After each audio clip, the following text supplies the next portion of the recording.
From the NMSU Department of Journalism and Media Studies in collaboration with KRWG, this is the student-produced News 22, where news matters. Good evening, everyone. I'm Connor Witten. And I'm Andrew Acosta. The Las Cruces City Council is defending the updating of the city's development code, which is intended to encourage more affordable housing. Las Cruces property has historically been zoned as commercial retail, open space, and retail. While that will remain, the new ordinance will allow multiple housing options such as single-family homes, multiple family homes, and duplexes to be permitted in neighborhood zones. It is also allows for some small businesses to be permitted within neighborhood districts. District 2 Councilor Bill Matisse was the lone vote against the ordinance due to his concern for property value decreases. 1 month after Donald Trump threatened mass deportation shelters in Juarez, set by the Mexican government, still sit mostly empty.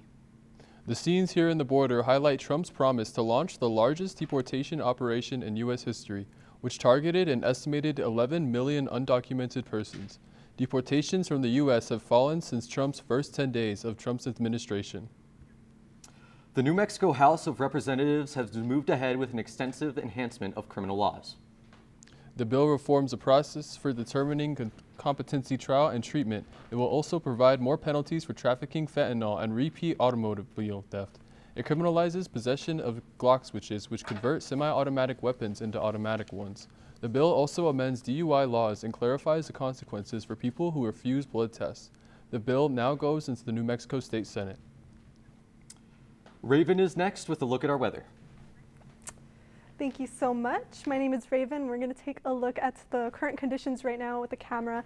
We see a few people walking around, but not too many because it is pretty cold outside. There is a slight breeze that's making it a bit chillier than it actually is. I advise that you drink some coffee or take a hot chocolate and just stay in and relax.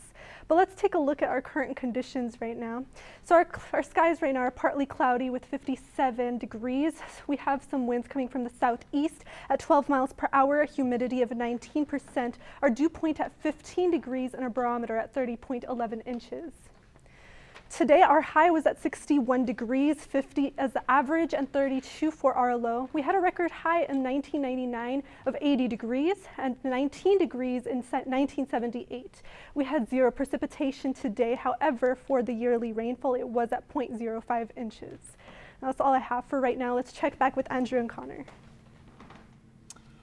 Las Cruces police have released the name of a woman killed in a rollover crash last Thursday. She's 24-year-old Sheila Nava of Las Cruces. Investigators say Nava ran a stop sign as she was driving an SUV south of Hermosa. She was struck broadside by a car that was westbound on Griggs. Investigators say Nava was wearing a seatbelt and was ejected as her vehicle rolled over. The 22-year-old woman who was driving the car was not seriously injured. No charges or traffic citations are expected. New Mexico and Texas are among several states with measles outbreaks. The first case of measles in the Lee County prompted the New Mexico Department of Health to declare an outbreak last Friday. The case was an unvaccinated teen, the second an unvaccinated adult. The height of now confirms 8 cases of measles in Lee County. Across the state line in Texas, measles is now in 5 counties. Gaines, 45 cases, Lubbock, 1 case, Lynn, 1 case, Terry, 9 cases, Yoakum, 2 cases. Most cases are among unvaccinated children. In Texas, a young girl's death by suicide is under investigation. Her mother says she was bullied by her classmates over her family's immigration status. 11-year-old Jacqueline Rojo Carenze died February 8th. Her mother says that she was taunted by fellow students who claimed her family was in the U.S. illegally. They said they threatened to call immigration to take the girl's parents away and she'd be alone. The mother says the school knew about the bullying but did nothing. The school district says it can't comment. Stay tuned. Raven will be back with your national weather forecast.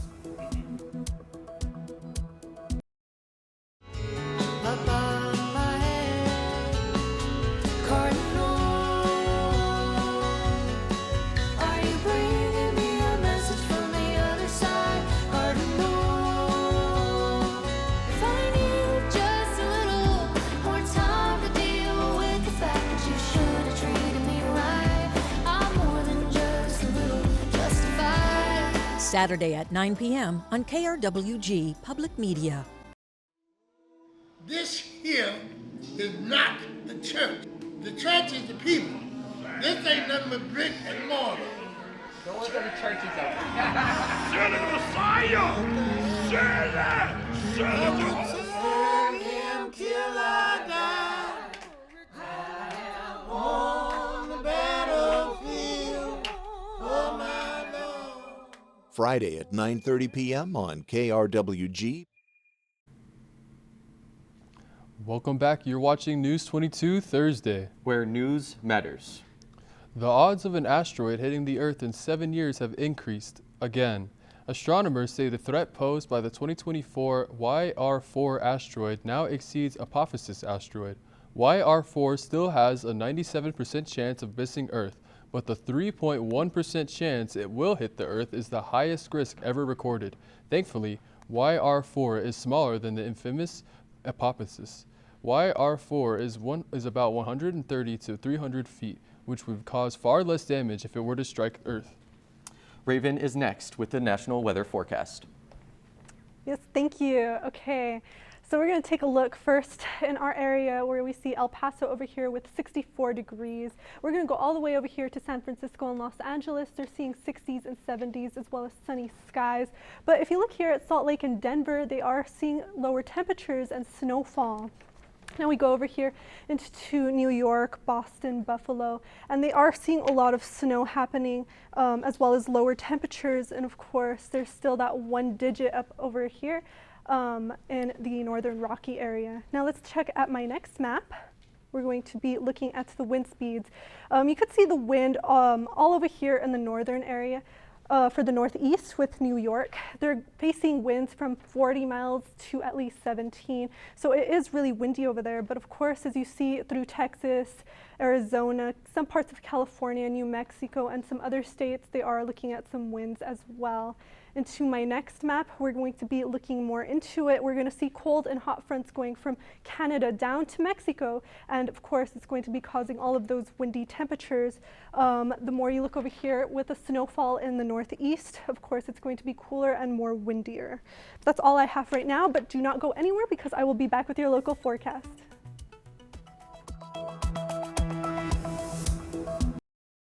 Thank you. Hey, I'm Rick Steves. Join me for Experiencing Europe, my up-to-date talk about European travel skills. I'll share all the latest information and skills needed for a great trip to Europe. Helping people plan their including trips. Planning, packing, eating, sleeping, and avoiding crowds. It's an essential and entertaining program for anyone planning or even dreaming about a trip to Europe. Saturday at 8 p.m. on KRWG Public Media.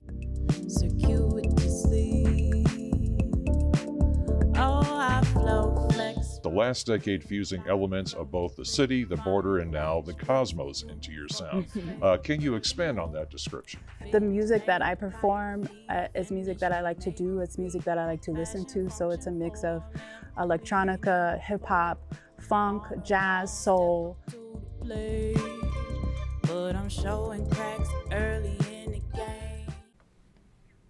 Welcome back, everyone. Here are our local temperatures. I just want to start off with Roswell and Clovis having a 2-day cold advisory happening, so just be aware of that. But anyways, we're going to look at the temperatures. Farmington has 45, Santa Fe with 44, Gallup 45, Albuquerque 54, Clovis here 22, Roswell 31, Socorro 55, Ruidoso 42, Deming with 58, and Las Cruces with 57. Tomorrow they're going to be seeing slightly warmer temperatures. Farmington 54, Santa Fe 50, Albuquerque 58, Gallup 53, Socorro with 66, Clovis here with 41, Roswell 45, 55 in Ruidoso, 65 in Las Cruces, and in Deming 68. Tonight in Alamogordo, it will be partly cloudy with 29 as our low. Tomorrow it will be sunny with 61 though. And in Truth or Consequences, we're going to be seeing 32 as our low with partly cloudy skies, the same as tomorrow with 66 for our high. Silver City is going to be seeing clear skies tonight, 34 as the low, but tomorrow it will be windy and sunny, 62 for the high. And of course, here in Las Cruces, clear skies all around, 32 as the low and 65 as the high tomorrow. Back to the desk. Thank you. Thanks, Raven. Did you know that Las Cruces was home to a military installation for 26 years? The adobe remains are what's left of Fort Selden from the year 1861, where the base was established. The base was home to the Buffalo Soldiers, which, as a part of our history and culture, is important to remember. It's important that we preserve our culture and our history, you know, especially not just like the U.S. military, but as well as our Spanish, you know, the Spanish influence, and then as well as our the native peoples that lived here. You can join Ranger Michelle every Wednesday from 9 to 10 to learn more about Fort Selden and its history. And next, John Henry is up with sports, and I gotta say, something's happening with those Aggies. Thanks, guys. Coming up in sports, New Mexico State basketball is on the road and headed to Alabama. You can toss that remote because News 22 Sports is next.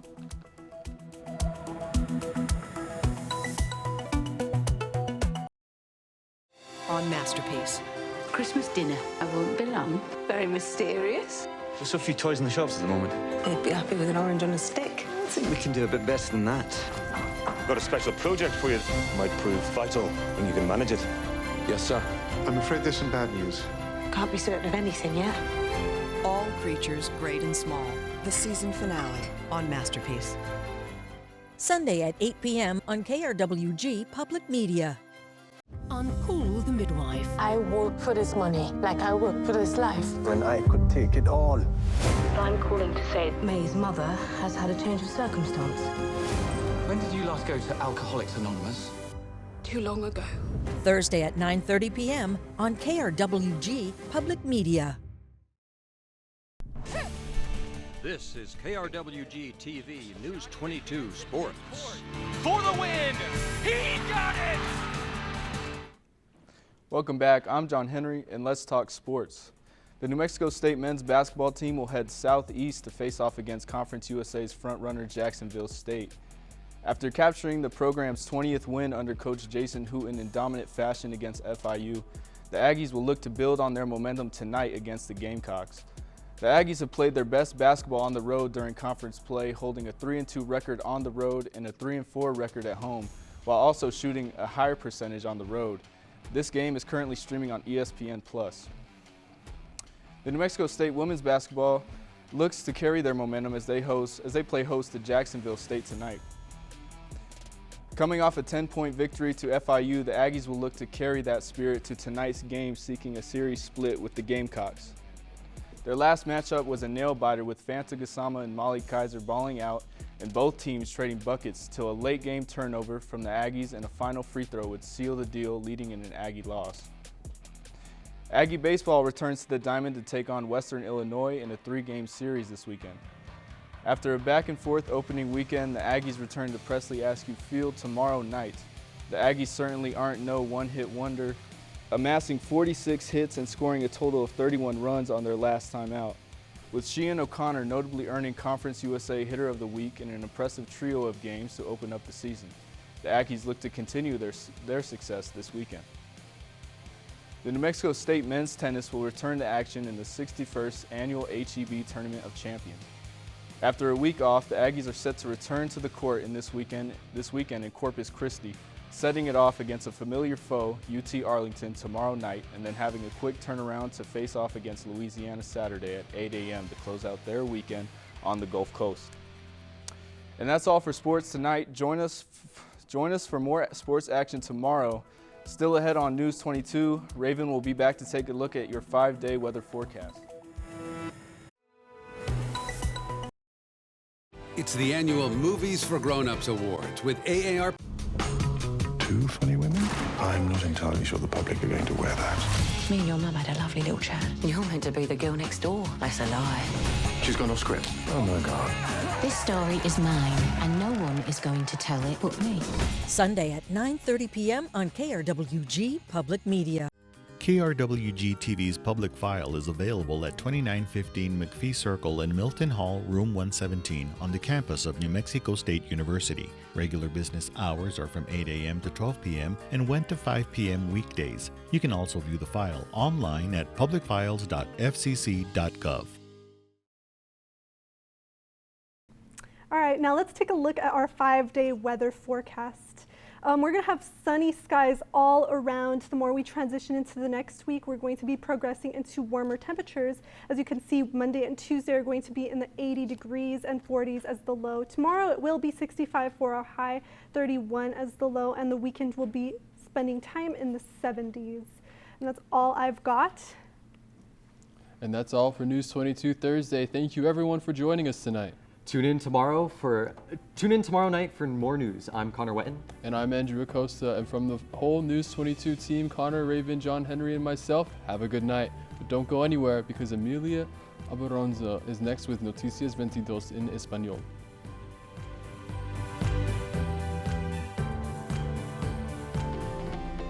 This news brief in Español is brought to you by Noticias 22. La información más completa de Nuevo México, El Paso y la frontera. Noticias 22. Buenas noches, les saluda Emilia Albornoz, hoy con Noticias 22.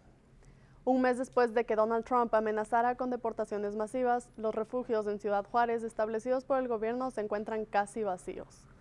Las escenas aquí en la frontera ponen a prueba la promesa de Trump, después de que lanzara la deportación más grande en la historia de los Estados Unidos, que tiene como objetivo deportar a 11 millones de personas indocumentadas. La presidenta de México, Claudia Sheinbaum, dijo que alrededor de 2,000 mexicanos migrantes han pedido refugio en los albergues operados del gobierno. Además, se mencionó que los Estados Unidos ha deportado a más de 13,000 migrantes de Cuba y Venezuela a México. Las deportaciones han disminuido desde los primeros 10 días de la administración de Trump y se dice que están relacionados con el limitado espacio de detención del ICE.